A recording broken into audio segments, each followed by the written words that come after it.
Ginagaya ka. Ah, pakit ka ulit.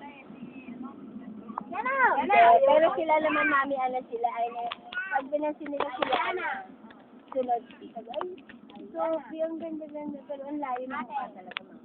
Maganda rin ito.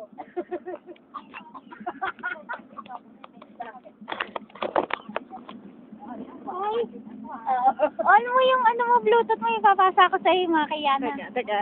Yana! Upload mo ah. Oo. Ito pa. Yana! Pakit. Ano mo problema siya? Pakit. Kasi may boyfriend daw siya. Pakit. Ay, pupunta daw sa bahay, ayaw niya raw, hindi niya raw kausapin. Eh, sabi Ate, harap ka rin dito, ate. huwag ka magtaka kasi ganyan. Kayong dalawa. Nagkakaedad na si Lola eh. Yana, pakit ka dito, Yana. Sino may tsura, oh? May tsura. Hindi naman daw, mami. Mabait naman daw eh.